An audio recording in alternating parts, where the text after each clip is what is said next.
Welcome to Prompted by Archer. Today, instead of just using the general-purpose ChatGPT, I'm going to show you how to build a personalized GPT that is fine-tuned to excel at specific tasks, have access to specialized knowledge, adopt unique personalities. It's like having an always-available advisor for hobbies, from cooking to gardening, movies, traveling, or whatever you imagine. If you're short on ideas, keep in mind that people have already created niche knowledge experts, specialized writing assistants, personalized tutors, content creation partners, customer support bots, data analysts, workflow automators, and even role-playing characters. Before you create a custom GPT, think about what you want your custom GPT to do by drafting instructions on how the GPT should behave, its tone, and the tasks it should perform. I just jumped over to a Google Doc to draft some ideas for the concept I'm going to use in today's demo. If you're struggling with this, use ChatGPT or another AI tool like Gemini to help. Write prompt in the comment section of this video and I'll send you a ChatGPT prompt that you can use to create the perfect instructions for your personalized expert GPT. As you'll see, I'll need this in a few seconds. Also think about sources of information that would be good for your GPT to reference, including credible documents, websites, and sources of data. For example, if you want to create something specific like a real estate advisor in the state of Florida, you might want to reference the state website that has all of the state statutes related to Florida real estate law. It's not everything you'll need, but it's one of many important sources. The point is that you'll need sources to build your custom GPT. And if you are not sure where to get credible sources of information, use your favorite AI app to create a list. See the description to copy the prompt I used to generate my list using ChatGPT.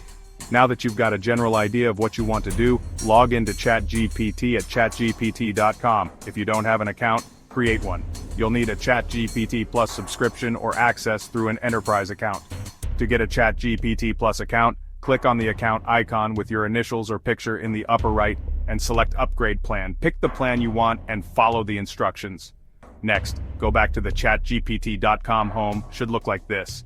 Navigate to Explore GPTs in the left-hand sidebar, then click on the Plus Create button at the top right corner. This takes you to this GPT Builder page, which has two main tabs, Create and Configure. Click on the Configure tab, where you'll interact with a conversational interface to name, define, and build your GPT. Enter a title for your custom GPT. I'm going to create an expert food and diet advisor, so I'm naming it Archer's Food Genius. Please let me know if the comments what expert you create. I will share a link to this GPT in the comments, and I hope you do the same when you create your custom GPT. Describe what you want your GPT to do. I want this one to focus on credible information about foods, diet, ingredients, recipes, shopping, and eating habits that optimize gut health and overall well-being. Then provide detailed instructions that tell the GPT what to do, how it should behave, and what it should avoid doing. Well-written instructions could take a lot of time, so I suggest going back to your favorite AI writing app and using the prompt I've included in the description to generate the instructions. So I've copied the instructions that ChatGPT generated, and I'm pasting the output from the prompt into my instructions. As you can see, it's pretty quick, so I'm going to read it to make sure that it makes sense and adjust if needed. Then I'm going to move to the next field, Conversation Starters. These starters are short example messages that appear when someone opens your GPT for the first time. They're meant to show users what your GPT can do, guide users on how to interact with it, spark curiosity, or provide inspiration for questions. I've created a few which I'm adding now, including, can you suggest a 5-day gut-friendly meal plan? Frankly, this should save me time because it's a question that I'll ask many times. Next, it's time to add files to the knowledge section. This is your private data. The GPT uses it only when it's relevant to the question. Think of it as a trusted internal library that the model can quote from, summarize, or interpret. As you can see, I've added a few PDFs, but this section will continue to grow as I discover valuable documents in the coming days, weeks, and months.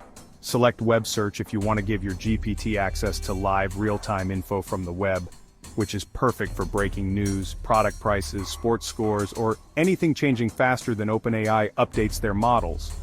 Select Canvas if you want your GPT to have the capability to add a workspace for creating and editing documents and code in a side panel. This is great for building detailed plans, writing drafts, or iterating code with you step by step. Create 4.0 image generation or whatever the latest version is, If you want your GPT to use DALL-E 3 image generation, using the GPT 4o model, which is faster, smarter, and more responsive. This is best for creating thumbnails, memes, concept art, or anything visual, directly from text prompts. Select Code Interpreter and Data Analysis, also known as Python Advanced Data Analysis, to give your GPT the power to run Python code, analyze data, create charts, process files like CSVs and PDFs, and do math. This is useful for Excel-style wizardry, financial modeling, plotting, and cleaning up messy datasets. If you are not an advanced user, skip the next section called Actions. Normally, ChatGPT just talks to you based on what it already knows. But with Actions, you can hook it up to external tools, apps, or databases. It can actually do things like pull data from a website, add something to your calendar, send a request to another app, look up information from a live system. Since this is more complex, we cover this in another video, listed in the description. Finally, click on Additional Setting and uncheck Use Conversation Data in your GPT to improve our models. When you turn this off, conversations with your GPT stay private and are not used for training. OpenAI still stores them for 30 days for security reasons, but no model improvements happen from your data. Once you've set everything up, test your GPT using the chat window on the right. Tweak your instructions and configuration based on the results. Finally, save and share your GPT. You can keep it for personal use, share it with specific people, or publish it to the GPT store if you're a verified builder. Congrats! You've created your own custom GPT. You can now access and use it from the Explore GPT section in the ChatGPT interface. And I've included the link to Archer's Food Genius GPT in the comments. And remember, you can always go back and refine its configuration and instructions. Thanks for tuning in. You can find more resources in the description and let me know what you want to see next in the comments. No way!